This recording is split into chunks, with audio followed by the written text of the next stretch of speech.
Bienvenue sur cette vidéo review où je vais définitivement donner mon avis sur un très vieux PC portable, le Latitude E5500. C'est un portable qui est sorti en 2007, donc ça fait presque 10 ans, ça fait en fait 9, on est en 2016, sorti en 2007, donc 3 plus 6 égale 9, je suis très fort en calcul. Alors pourquoi je veux faire une petite review sur un vieux PC, hein. De toute façon ça se voit à l'esthétique, c'est vieux. C'est que du plastique, il n'y a vraiment pas de métal. Tout est en plastique. Juste l'armature est en métal, mais vraiment c'est du sobre au niveau esthétique. En gros, ça c'est un portable qui n'est pas fait pour le grand public, c'est un portable, ordinateur portable qui est vendu pour les professionnels. Je vais juste faire quelque chose. Qui est vendu normalement pour les professionnels. Donc j'ai réussi à le récupérer pour vraiment quasiment rien. Et même sur le net, vous le trouverez, si jamais vous le trouvez, pour 100, maximum 200 euros. Et pourquoi je me suis pris ce vieux PC et je me suis pris surtout d'affection pour un truc aussi vieux, malgré que j'ai des composants et du matos qui est plus que neuf, j'ai fait une review, enfin j'ai fait un déballage unboxing sur le Gigabyte P35, P34, je sais plus exactement, qui est un modèle qui est ressorti il y a un an, qui est du très haut de gamme. Et pourquoi je m'attache forcément à ce genre de vieux appareils alors que j'ai du tout neuf à côté? Tout simplement parce que le vieux n'est pas si inutile que ça. Ça veut pas dire que vieux est forcément mauvais. Ça peut être quand même de très bonne facture. Et en l'occurrence ici c'est un PC portable de très bonne facture. Bien qu'il soit moche, il est solide. Le fait que ça soit en plastique, c'est vraiment du... On peut y aller, on peut forcer, on peut taper dessus. Si jamais ça casse juste les bouts de plastique. Donc, c'est vraiment fait pour durer. D'autant plus qu'il y a un autre truc que j'ai... Là, j'allais oublier, mais le clavier. Le clavier, ça peut paraître très con, mais ce que je fais assez souvent quand je vais dans un magasin et que je vais dans le rayon informatique, il y a tous les PC portables qui sont les uns à côté des autres, et il y en a qui sont allumés, d'autres pas. Et la seule chose que je fais sur tous ces sorties portables, c'est que je commence à tapoter le clavier, comme ça, de manière random, et aussi les touches du pavé tactile. Parce que il faut se rendre compte qu'un PC portable, on va vous le vendre en disant qu'il est beau, qu'il est puissant, que vous allez pouvoir euh, vous amuser avec, qu'il a un processeur i7, qu'il a 500 Go ou Tera d'espace de stockage, qu'il a 500 mégas de RAM, ou je sais pas quoi, on va vous vendre le produit avec que des chiffres.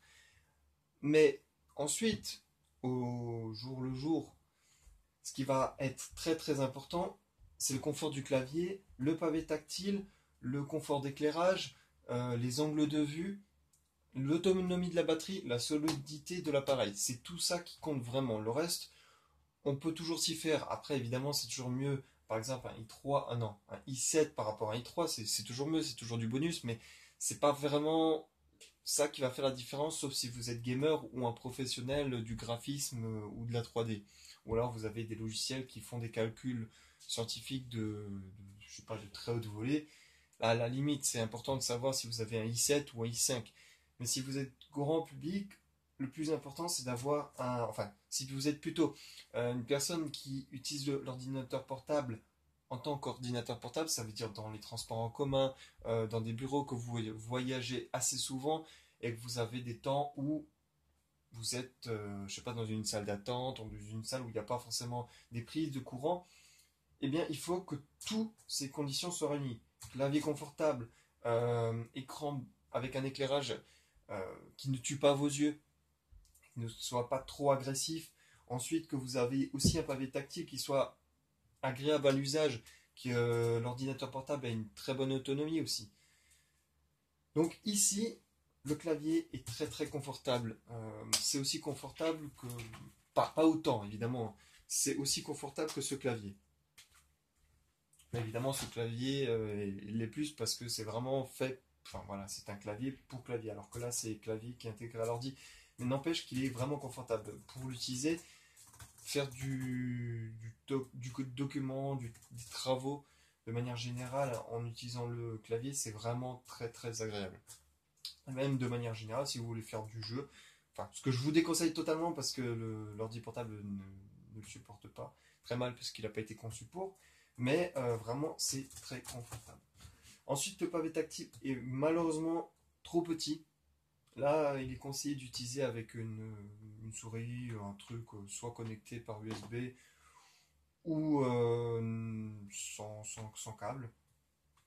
Et par contre, ce qui est bien, c'est que les boutons du pavé tactile, enfin du pavé, donc sont détachés. Ça, c'est une bonne chose. Seconde chose, c'est que on peut les écraser sans se dire qu'on va les péter au bout de 5000, 1000 clics. Parce que en dessous, ils ont un système qui ne se fait plus actuellement, enfin plus sur les PC grand public. Il y a de la gomme, il y a du caoutchouc en gros. Et du coup, il y a un amorti qui est silencieux. Par rapport à l'autre, alors attendez, je vais juste vérifier. Non, l'autre, justement, j'ai eu de la chance. Je n'ai pas pu tester mon ordinateur portable très haut de gamme dont j'ai fait une review. Mais ici, ce qui est bien, c'est qu'il y a vraiment une gomme qui amortit tout simplement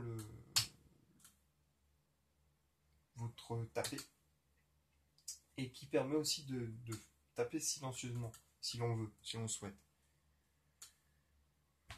Qu'est-ce qu'il y a d'autre intéressant à dire?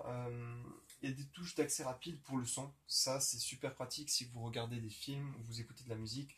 Il n'y a pas besoin de faire une combinaison comme c'est le cas pour mon PC actuel. Vous avez directement des touches d'accès rapide, baisser le volume, augmenter le volume ou couper tout simplement. Par exemple, vous êtes en train de regarder un film et là tout d'un coup vous avez un appel ou vous avez quelqu'un qui intervient, qui veut discuter avec vous. Vous appuyez sur un seul bouton et hop, ça coupe le tout. Très très pratique.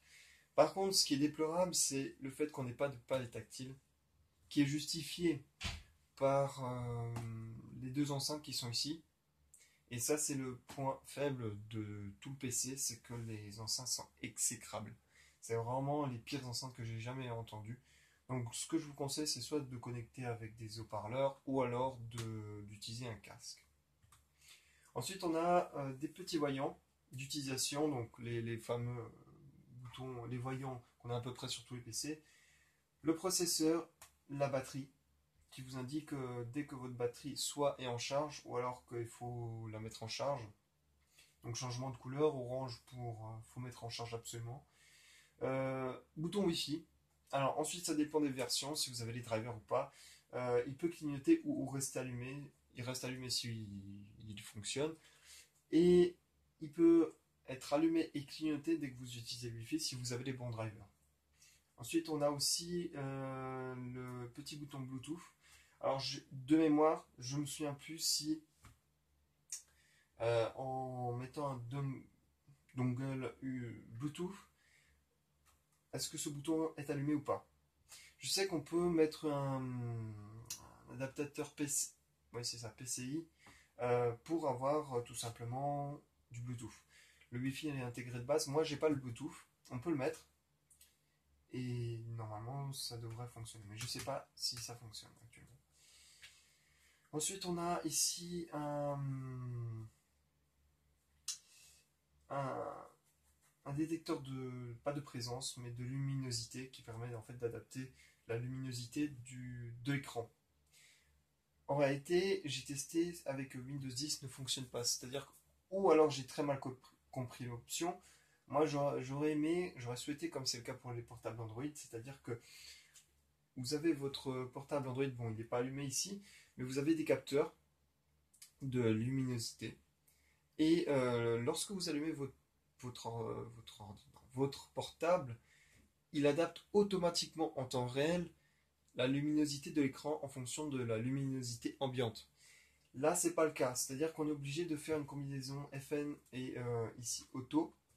Là, on peut ajuster, soit augmenter, soit baisser la luminosité, ça fonctionne parfaitement. Là, on a luminosité automatique, mais ça n'adapte pas du tout de manière dynamique. C'est-à-dire si moi, par exemple, je cache, théoriquement, ça devrait réduire la luminosité de l'écran. Si là je pointe une source lumineuse très forte, ça devrait augmenter en conséquence la luminosité, ce qui n'est pas le cas.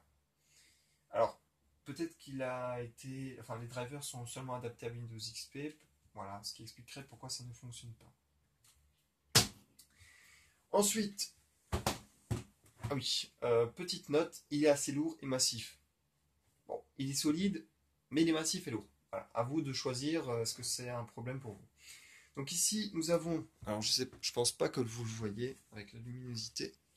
Donc ici, on va jouer avec les éclairages. Donc, lecteur DVD, de ce qui est plus classique. Alors ici, nous avons un port que je ne connais pas qui s'appelle 1394 ou i394, je ne sais pas. Alors, port port jack, pour le casque, pour le micro, deux ports USB classique 2.0, la prise pour le courant, je sais pas comment ça s'appelle, ça permet en fait de locker le PC portable pour que n'importe qui ne puisse pas se barrer avec. Ensuite, en dessous, vu que c'est un pro, on a une trappe d'accès pour pouvoir changer tous les composants qui peuvent être changés, c'est-à-dire le disque dur, les barrettes de RAM, non pas processeur, qu'est-ce qu'on peut changer? Ah oui, le port Wi-Fi et le port Bluetooth qu'on peut ajouter. On a aussi un accès, non pas forcément rapide puisqu'il est là, donc je dis une connerie, on a un accès quand même rapide au ventilateur, ce qui permet de le nettoyer très rapidement. Vous dévissez, vous balancez un coup de jet d'air sous pression et voilà, c'est propre instantanément. Donc ici nous avons la batterie, voilà, tout ce qui est plus classique. Alors moi, malheureusement, comme le portable est vieux, ben, la batterie est complètement morte, elle est inutile. Je vérifie qu'il n'y a pas d'autres petites options ici, non. Parce qu'il arrive des fois qu'on a ici un slot pour mettre une carte SIM, ce qui permet d'utiliser le réseau 3G 4G sur l'ordinateur portable. Et ce qui redonne tout simplement l'intérêt d'un ordinateur portable, vous pouvez l'utiliser en étant à la campagne, il n'y a pas de problème. Ensuite, nous avons ici l'interface pour le dock. Là, je ne l'ai pas, mais en fait, vous pluguez votre dock, ce qui évite de tout simplement brancher tous les appareils ici sur le côté, votre écran, votre souris, votre clavier, et devoir connecter, déconnecter constamment. En étant pro, les pros aiment bien que ça soit immédiat, instantané et rapide. Donc, tout l'intérêt, c'est qu'on arrive, on a notre dock ici, plom, on le plug, et derrière sont connectés tous les appareils, votre écran, votre clavier, votre souris, votre dongle, votre clé USB, tout ce que vous voulez derrière. Et ça permet de faire juste un branchement, et n'empêche que ça fait agir le tout. Donc ça, on a vu ce côté. Ensuite, décidément, il est vraiment lourd. Ici, nous avons le port pour les imprimantes. Ou alors j'ai une connerie. De toute façon, j'ai jamais utilisé, donc je pourrais pas vous donner de détails.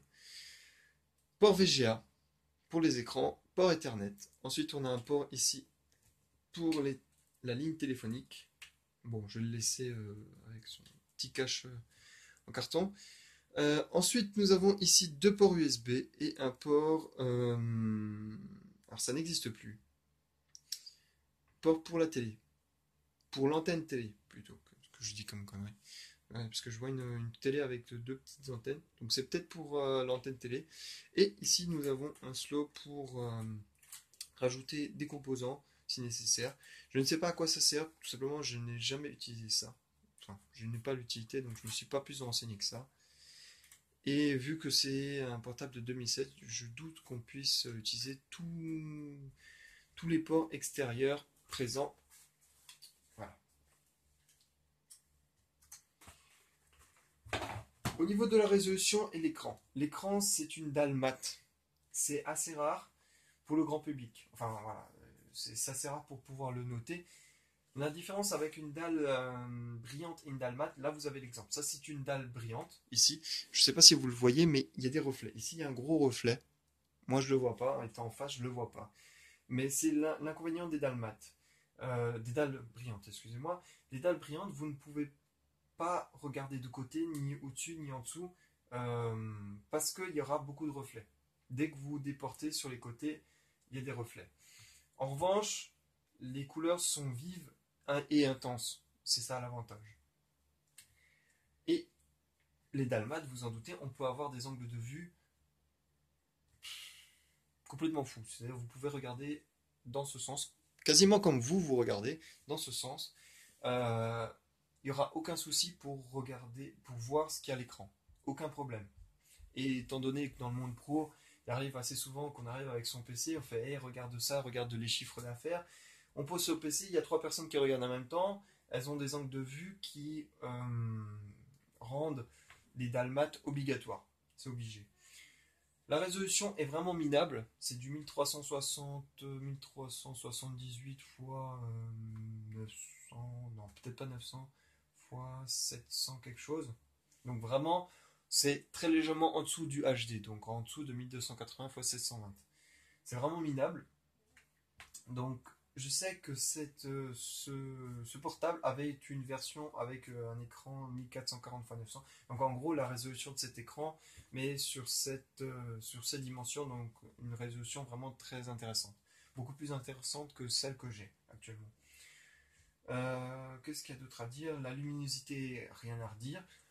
Encore un autre truc, mais ça c'est vraiment à titre personnel. J'aurais aimé, j'aurais aimé avoir un écran, un clavier rétroéclairé. Étant donné que c'est pro, les pros ont tendance à bosser avec des PC à pas d'heure, même si on a la lampe de chevet, c'est vraiment agréable de pouvoir travailler avec un écran qui est rétroéclairé. Celui-ci, alors là, malheureusement, il a quasiment les batteries à plat. Voilà, vous le voyez, il a un clavier rétroéclairé avec en plus détection de présence. C'est-à-dire que là, normalement, il va baisser la luminosité jusqu'à ce qu'il éteigne complètement les lampes. Je sais pas si on va le faire. Voilà. Là. Et il suffit juste que je passe la main au-dessus et il va détecter la présence de ma main. Donc il va remettre l'éclairage pendant 5 secondes. Ce qui économise de 1 les batteries et qui ne détourne pas l'attention quand on est à l'écran. On n'a pas une seconde source lumineuse au niveau des mains. Voilà, ne déconcentre pas la personne. On est concentré et lorsqu'on veut commencer à taper, la luminosité se réactive. Donc ça c'est super pratique. Et ça c'est un truc, je suis tellement habitué que quand j'arrive sur ce PC, je regarde même pas et puis je me rappelle qu'il n'y a pas de luminosité, donc je suis obligé de regarder de nouveau où je pose mes doigts lorsque la lumière n'est pas assez importante. Donc c'est vraiment un point qui est dommage et je suis tellement habitué que pour moi c'est pas imaginable d'avoir un PC maintenant sans rétroéclairage. Donc qu'est-ce qu'il y avait d'autre intéressant à dire? Pas grand-chose. Ensuite, sur le pavé tactile, on a la possibilité de faire, comme la molette de souris, gauche, droite et haut et bas. Ça, il faut trouver les bons drivers parce que je sais que par défaut, ils ne l'intègrent pas. Voilà, donc c'est un peu dommage. Bon, étant donné la taille du pavé tactile, on va pas voilà, on s'en fout. De toute façon, on va illico presto rajouter une souris de la côté parce que c'est juste pas possible, c'est beaucoup trop. Voilà, donc c'était tout pour ce PC portable qui est ma foi fort plaisant. Une petite chose, une dernière chose qui est rattachée plutôt au BIOS. Je vais pas l'allumer parce que ces PC portables ils sont vraiment très modulables. Ce qui est le cas pour moi, j'ai remplacé le HDD, j'ai foutu un SSD, j'ai rajouté une seconde barrette de RAM, j'avais 2 Go de RAM à la base, j'ai 4 Go maintenant. Ce qu'il y a de bien, c'est aussi le BIOS. Le BIOS est fait par Dell, c'est-à-dire c'est eux-mêmes qui développent leur propre BIOS. D'habitude, on a tous le même BIOS avec un truc bleu sur fond blanc. Ça, c'est American Trend, qui est qui est quasiment l'unique entreprise qui est sur le marché. Quasiment, parce qu'il y en a bien d'autres, mais ils sont beaucoup moins importants.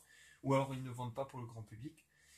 Là, c'est Dell qui crée son propre BIOS. Et la manière dont le BIOS est présenté est formidable, fantastique. Je vais essayer de vous le montrer en sachant que la batterie ne va pas tenir très longtemps. Donc si je me plante pas, c'est soit Supre ou... Voilà. Donc je sais pas si vous pouvez le voir. Non, c'est absolument dégueulasse. Je vais vous rapprocher ça. Donc vous voyez que l'interface est complètement différente.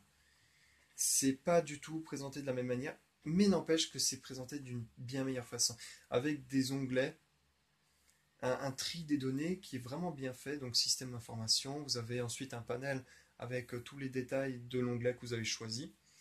Vous avez accès à énormément de choses, la sécurité, la vidéo, ambient lights. Ah d'accord, donc en fait j'ai désactivé, c'est pour ça qu'il ne fonctionne pas.